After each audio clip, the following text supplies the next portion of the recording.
AEW Dynamite starts off with MJF versus MJF and a Hangman promo. This was really good. This was really good. This was an amazing promo.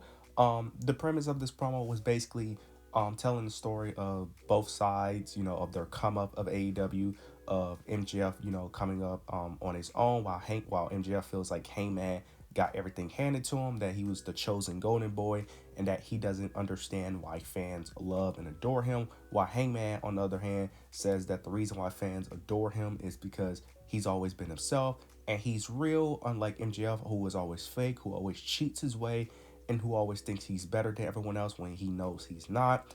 And that he doesn't have, and that it eats MJF inside, that he doesn't have the love of the fans. I love the story that they're telling here. I love the story that they're telling here of MJF not having the love of the fans, and the fans don't adore him, and that they don't respect him, while Hangman does, and MJF doesn't understand that. I do like that. I hope that plays into a bigger story of eventually MJF getting a bit more character development, because they kind of went backwards on his character development when they turned him back heel after the whole Adam Cole stuff when Adam. So I hope they give him some character development there, because I kind of hope that he got some after he was after he was a babyface, but they reverted him back to his old heel ways. So I hope they eventually give him some character development there. I like the story that they can tell here. They ends up mentioning their history, mentions the first ever Casino Gauntlet match, how Hangman cost them. MJF ended up mentioning Christopher Daniels, how Hangman ended his career, tried to get in Hangman's hand, but Hangman ended up responding back, talking high praise of Christopher Daniels. Then you end up getting MJF, he ended up spitting in Hangman's face.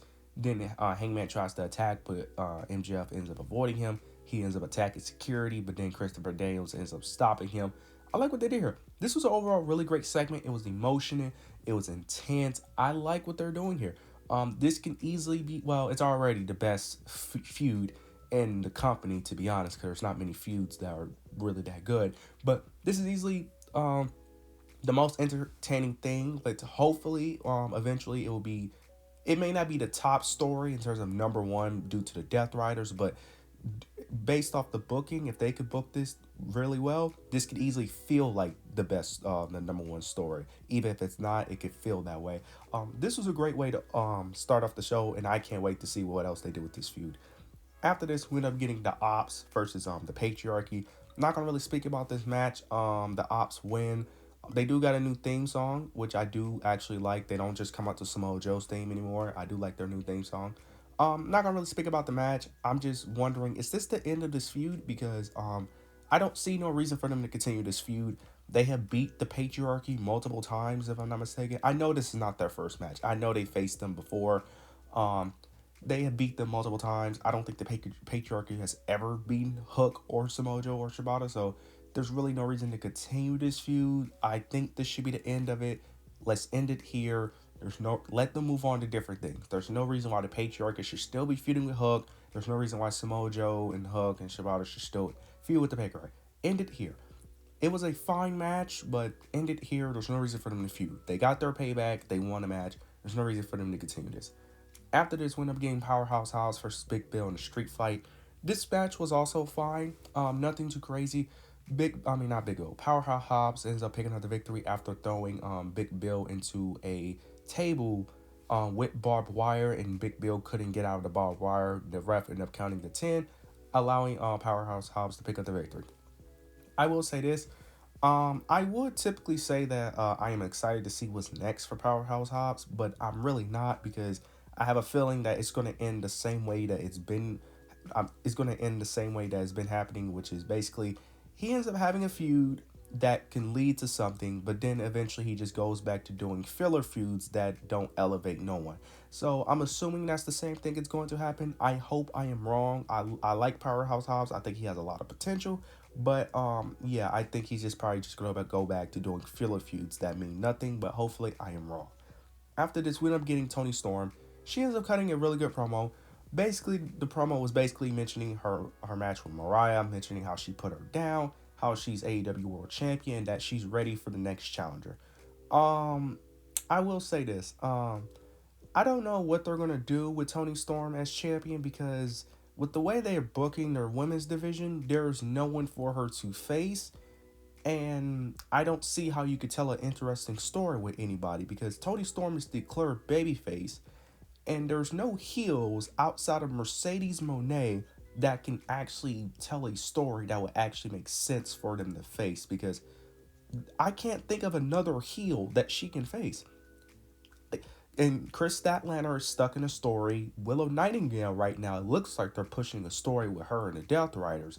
So who is she going to face? I don't know what they're going to do, but it's going to be very interesting to see how they book her championship reign because I don't know what you do with her because there's no women for her to face, but we'll see how that plays out.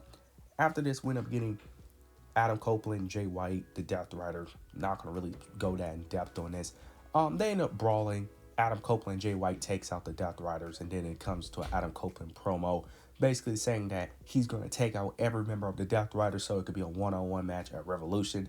Not going to go that in depth on it. I do like that the Death Riders aren't taking up that much TV time because this is going to sound bad, but I feel like part of the reason why AEW is doing slightly better with their shows is because we are getting less Death Riders on the show, which is a good thing because the story itself isn't all that. So the less of it, the better. Like 1 to 2 segments max that are not that long are fine on the show for the most part because good thing they're not oversaturating the Death Riders because when you keep pushing them way too much on your show, it gets very overdone and it gets to the point where you get tired of them. So I like what they did here. We all know that, of course, this plan isn't going to work, but nonetheless, that's the plan. So we'll see how that plays out. After this, we end up getting Chris Statlander versus Megan Bayne. Towards the end of the match, Penelope ends up coming out, interferes in the match, costing Chris Statlander the match. Megan Bayne's picking up the victory. Afterwards, they attack Chris Statlander, but then Thunder Rosa comes out with a steel chair. And this interaction was very weird because Thunder Rosa comes out with a chair, and at first she doesn't plan on attacking them. It was like she was trying to just scare them away. And then she tries to attack them. Like she did like this like fake attack where she pretends like she was going to hit Megan Bayne, but then she stops like halfway through.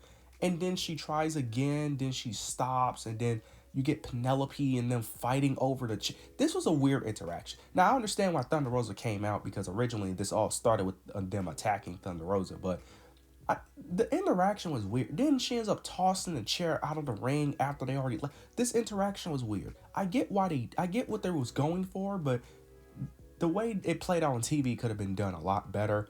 But it looks like we're going to probably get a tag match between Penelope, Megan, and Thunder Rosa and Chris Statlander, so we'll see how that eventually plays out. Let's hope that Tony Khan doesn't do what he typically does, which is, find that new shiny toy, find that new signee, use him for use him or her for 2 months and then throw them away. Let's hope this is not the case. So let's hope that he continues the book Megan Bayne. After this, we end up getting Ricochet. He cuts a promo. And I'm not going to really go in depth of the promo because there's really nothing to speak about. But I will say this. Stop having Ricochet cut promos. Stop giving him a mic. Stop giving him microphone time. Stop doing this. Okay? Now, I understand what they was doing here because Ricochet, when he was talking, it felt so forced. Like, he was definitely, forcing his gimmick. And I understand that's part of his character to, over-exaggerate some things. But, bro, no. Stop giving him a mic. Stop having him talk. Then you just get Prince Nana. He comes out. And he basically ends up saying that he wants the jacket back. Ricochet basically refused. I'm not going to go that in depth on it. I don't really know why this was really on the show, to be honest with you. There was really no reason for this to be on the show. You could have just done this unless... You could have just made this a backstage segment, if I'm being honest. There was no reason for this to be as long as it was. So yeah, I'm not going to really go that in depth. I just don't know why this was on the show. Then you get the main event. Roger Strong versus Orange Cassidy in a International Championship Series, which I don't understand why they don't just call it a number one contendership match, because basically the winner faces Takeshita next week. I don't know why they're calling it a series when it's just a number one contendership match. But Orange Cassidy picks up the victory. Then you get Don Callis, Takeshita, and Mark Davis. They attack Orange. Kenny Omega comes out, makes the save. Well, he didn't make the save because he got attacked. Then Orange Cassidy ended up saving him, and then eventually. But they stand tall. this was whatever to me because we all know that Takeshita is not beating Orange Cassidy, and plus Orange Cassidy's been on TV for a while, so I don't even know how he even got this championship opportunity anyway. But um, overall, this was a solid show.